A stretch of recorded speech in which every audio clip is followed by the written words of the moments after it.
Thank you very much, Mathilde. So this is indeed today's first session, first panel. We're going to be looking at social media and how messages about food is conveyed via social media, especially during the lockdown and the easing of the lockdown, and how people harnessed social media during this difficult period of time. We're going to be looking at two case studies. First of all, we're going to be looking at a case study in Malaysia and then another one in Morocco.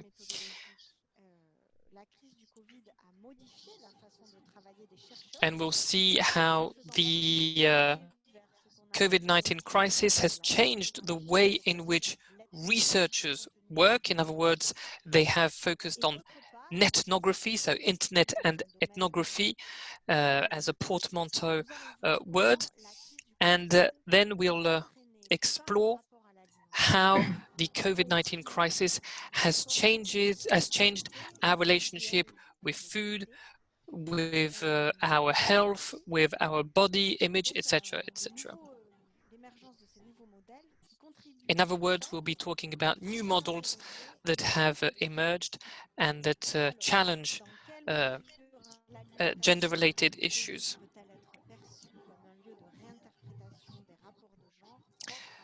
So how have our foodways changed during the COVID-19 crisis? Well, to answer this question, we will have two exposés, and I'm going to hand over the floor to Elise Mognard and Mognard Dasgupta, who are researchers in Malaysia, and they will be talking about the lockdown in Malaysia with a presentation entitled A Lens on the Changing Gender Relations Within Foodways. You have the floor. Good day to all of you, and thank you very much to the team of Manger en Ville for the wonderful organization of this online symposium and all the adjustments to make it happen in this actually very specific times. I will share my screen. Okay, I think, Florent, maybe I need your help. Yes, apparently. I need to allow you to do that. Yep. I will do so right now. Perfect. Thank you so much. All right. And now it should be coming up for you, Elise. So as you may... Perfect. And yes, I think here we are. Under your control, I think that... Yes, I can see your screen. Right now. Absolutely. Perfect. All right. All right. So as you may have understood by this introduction, the research Mognard Dasgupta and are presenting today contemplates the short-term effects of the COVID lockdown on the norms and practices related to the division of unpaid work, food-related work at home, but also on the consciousness of food and body of Malaysian women, and more specifically, Malaysian urban or metropolitan women. So the first title here, we just actually quote some public announcements. So mothers can try new recipes for their families, and you will understand a little bit more about the context.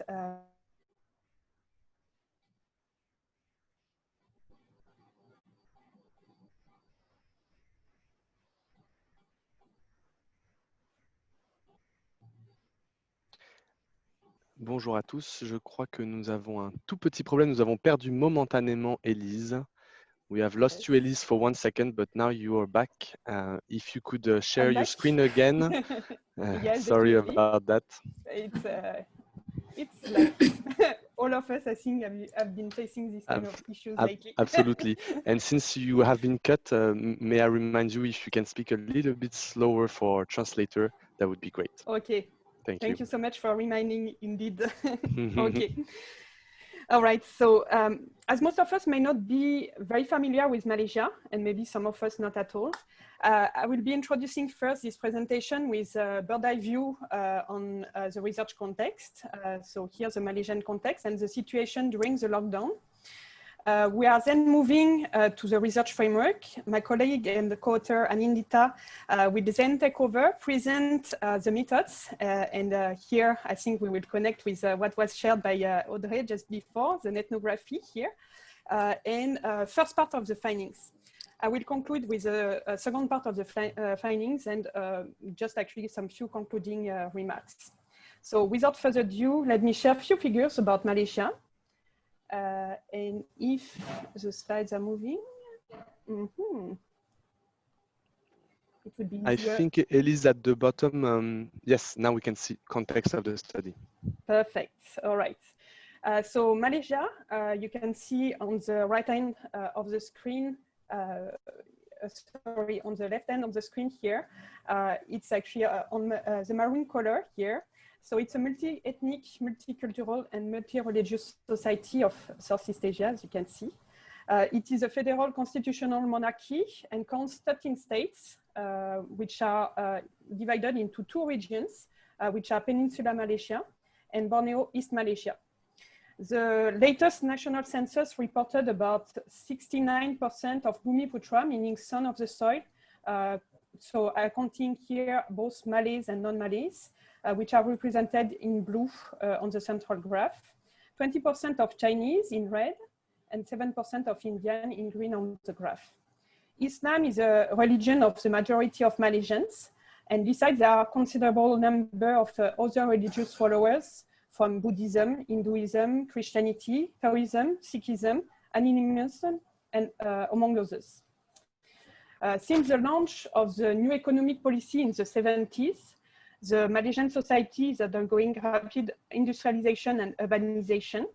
So this leads to substantial transformation of the social position of women, on which we will elaborate later on. For now, let's close this general introduction by observing that about 56% of the Malaysian women are taking part of the formal labor markets. Regarding the COVID-19 pandemic, the movement control order was declared from the 18th of March. On the 10th of June, the recovery MCO, so MCO stands for movement control order, allowed various activities to resume. Multiple activities related to food have been tremendously transformed under the lockdown conditions, as you can imagine. So here, just a cartoon to illustrate a bit one of these actually changes. So the woman in the cartoon here at the bottom, she says, "Tidak, saya panic cooking pula tadi," meaning, no, I did panic cooking earlier. So before contemplating the changes involved by the pandemic by itself, let's take just a step back and consider the Malaysian women's situation in the long run. So social history studies focusing on gender role have demonstrated the relatively high status of women in Southeast Asia compared to East and South Asia. One of the key features was the visible role of women in public life, participation in economic activities, and control over the resources. In addition, some village societies also relied on matrilineal organizations. However, the patterns emerging from these studies may not be valid anymore, given the rapid urbanization happening since the 70s, along with the state interventions. Stevens suggests that the state-led modernity has developed a moral around the family values, where women are expected to protect their family and the nation from the danger of the modernity by being housewives. Meaning to say that women are encouraged to take a role combining motherhood and childbearing in a privatized urban domestic space. Thus, important reconfigurations surrounding private sphere are displayed. The study of the relationship between the ideology and the family and domesticity with formal work of women outside the home has been proven an inside path of gender studies and is at stake in this research. Further than a locus of masculine domination, household food can be conceptualized as means of political contestation and resistance. I think that it has been already quite here quite well mentioned both by Audrey and by Shagufa just earlier. So additionally, here, studies unveiling gender relations through food in contemporary Malaysia have been actually demonstrating the relevance of food activities to unfold the ways women contest, negotiate, transform, assert, or reinforce gendered, social and cultural identities. Conversely, they are very scarce. These studies, which are actually here contemplating actually this gender relation through food. And they tend to be limited to the socially prescribed unpaid food related to related to food in the home.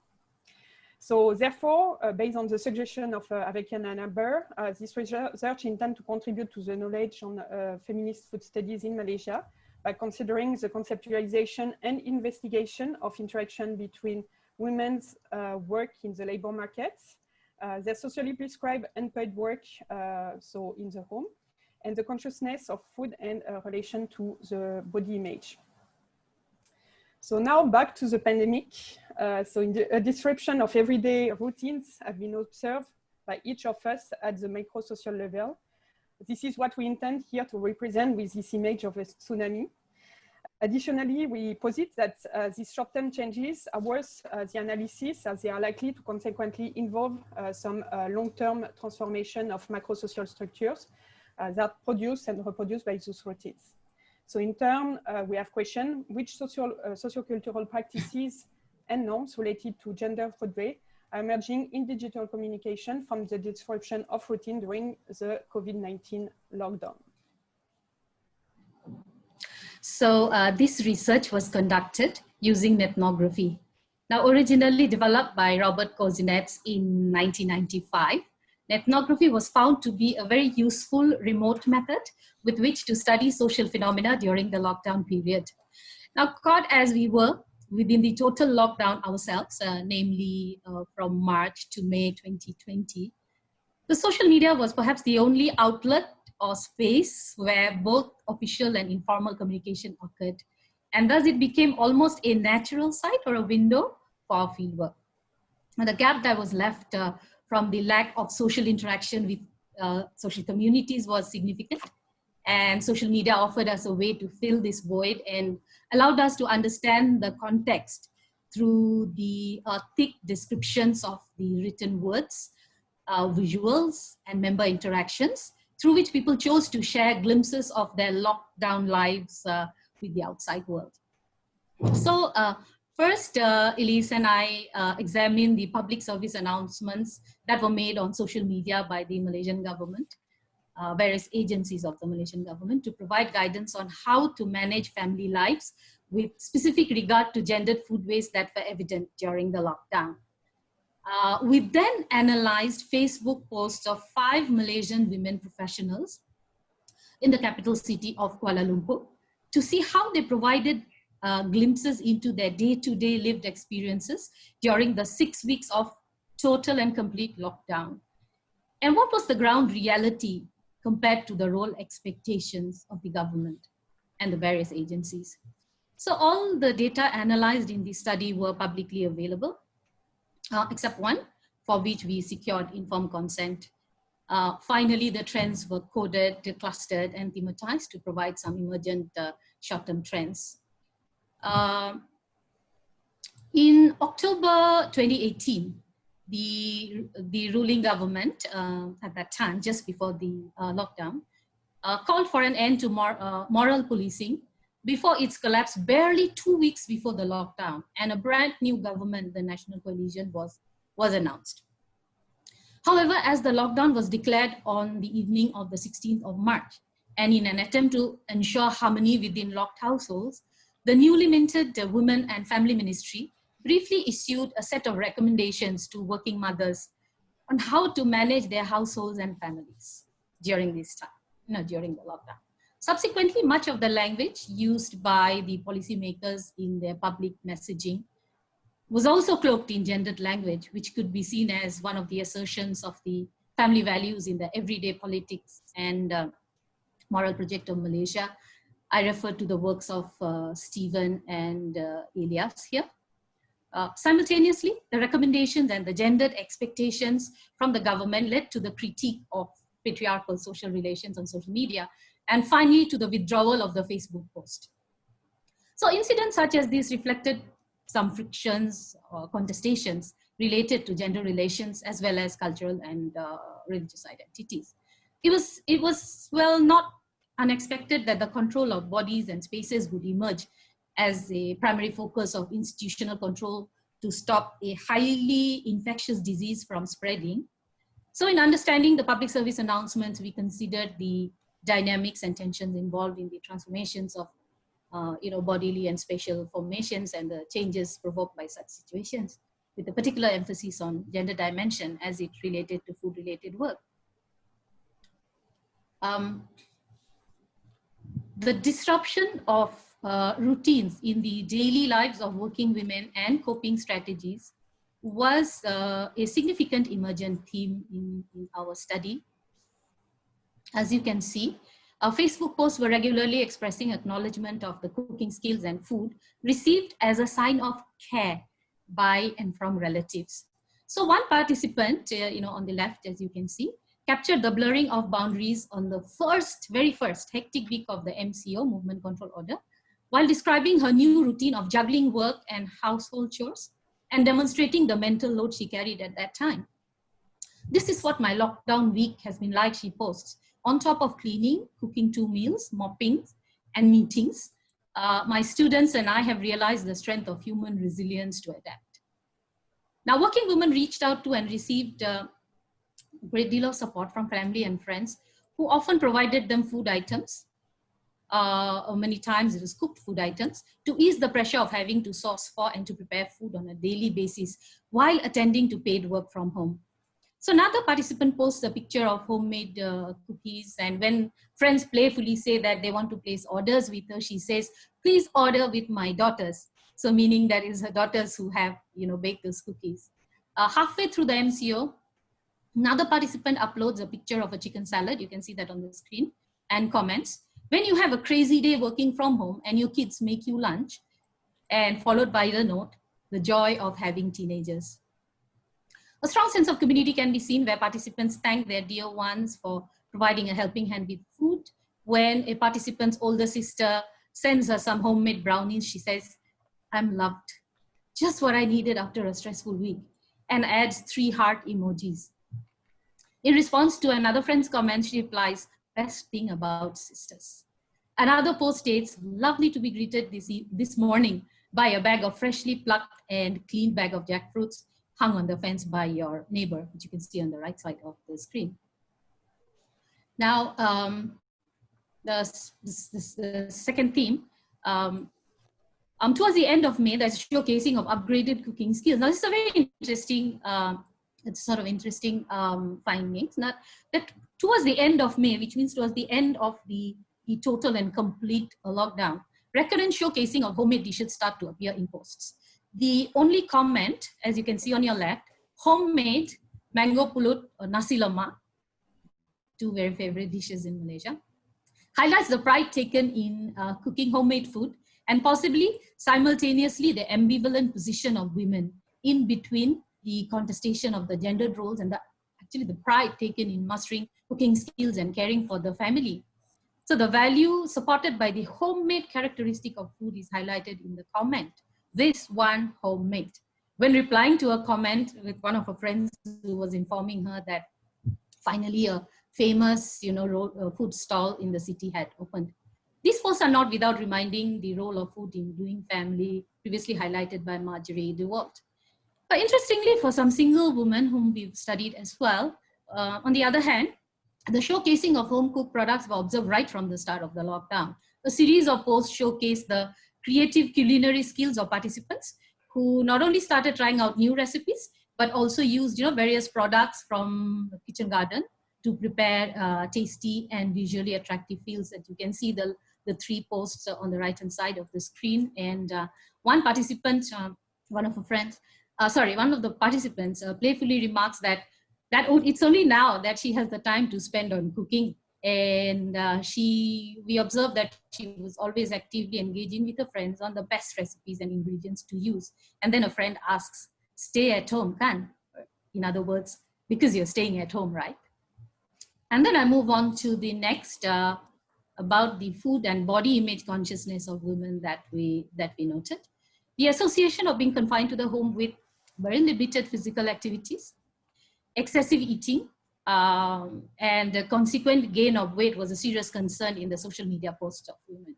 One participant who experimented with food very often also uploaded daily videos of herself exercising. You can see on the screen, daily videos of herself exercising. And she used hashtags like hashtag workout for champions stay at home. There are many such hashtags she used related to body image. She often used food as a reward, as she showcased pictures of elaborate meals as a simple breakfast for a champion stay at home after morning workout.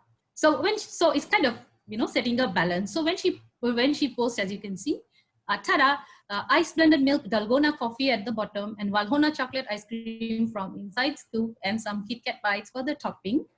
Her friends remark, "That's just evil." To which she responds, "I need to burn the calories later." So at the end of the MCO, she uploads a picture of herself in a tight-fit dress. You can see on the extreme left, and her friends pile her with compliments like, "Look at your arms, jealous lah. Look at the muscle arms. Love the toned arms and body.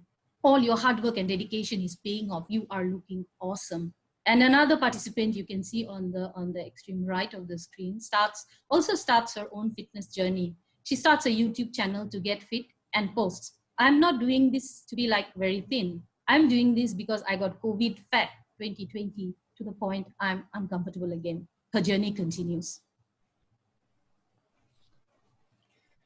So further than this insight, thank you very much, Nindita, here. We can notice that an outside and inside dichotomy, which was actually related or intertwined with gender, as they emerged during the lockdown period. The outside was conceptualized as an action zone where infection was prevalent and was perceived as a masculine space. The inside, on the other, thus a feminine space. So men going outside were considered as warriors, as mentioned here on the post at the bottom left. You can see that basically this, sorry, not really like bottom left. We here have it, oops, sorry, on the left-hand side. Yes, no. Then we can see that when actually Frank questioned one of the participants why she didn't go along with the husband for shopping, she replied, "I released him, I scared of the very slap." So the reconfiguration of the outside versus inside led to a shift here in gender roles. Indeed, the public announcements and guidelines added to the construction of the notion of domestic women who were essentialized as mothers and wives, and who would have now some more time at home, and they can try all sorts of new recipes to cook for their family. So it ends the title of our presentation. Meanwhile, the head of the household, so assumed to be men, were allowed to leave the house to purchase daily necessities and medication during the MCO. While here, when coming actually to shopping, women were still actually the one in charge of the decisions remotely. And here you can see more like the central post and the one on the left. Some actually mention about the fact that basically like they are actually the one deciding actually remotely based on the WhatsApp, for example, sent out by the husband, while actually the execution was left actually to the men, who are allowed actually to get out of the house. The shift in the gender roles required acquisition of skills and informal training, as indicated in one of the replies here from the participant to one of the friend's comment. She says, and here you can see at the bottom on the right, "I trained my husband, die, now his test period cannot cheat. If he gets it wrong, he and the crabs stay outside." So we can see that there is actually here this actually training ongoing. Another theme we here noted throughout actually this ethnography was the distance taken with actually prescribed roles. So while women were actually demonstrating some compliance, a certain kind of compliance with actually these prescribed gender roles, they also took a critical distance actually with those. A post containing here, for example, the cartoon of Doraemon wearing an apron and applying makeup without actually any written comment, but emoji, as you can see, clearly refer to one of the contestation of the recommendations from the Women and Family Ministry. And here, this public announcement was actually referring to the fact that women actually should address their actually family by jiggling as Doraemon. So hence actually this cartoon. So we can see that humor serves actually the creation of the critical distance with these prescribed gender roles. So for example, here, it is jokingly envisaged to actually boil the husband as he returns home from the outside. And the comment from friends, which are actually commenting actually this post, are clearly establishing the relation with the recommendations from the ministry. One of them will, for example, comment, while doing all that, I hope you sounded like Doraemon. And oh, yeah, did you give him this little jingle at the end? On which the participant replied, oh, yes, yes, how can I forget that? Instruction from minister must abide. So overall, the contribution of this study is twofold. The first, on the first end, sorry, you will understand that it's first. So it provides first a gender lens for understanding the impact of the COVID-19 and the specific vulnerabilities of women because of deep-rooted inequalities and traditional gender role expectation, specifically here in terms of mental load related to the gender role in food management.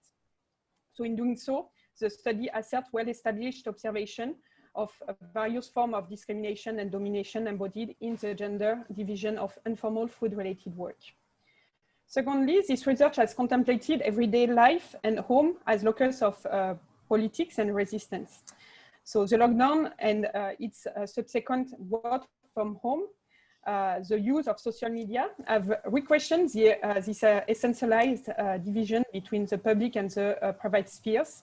And subsequently, the lockdown reorganized the process by which individuals, and here in our case, women, are possibly asserting their autonomy from the institutions such as state, family, occupation, or maybe even a family meal.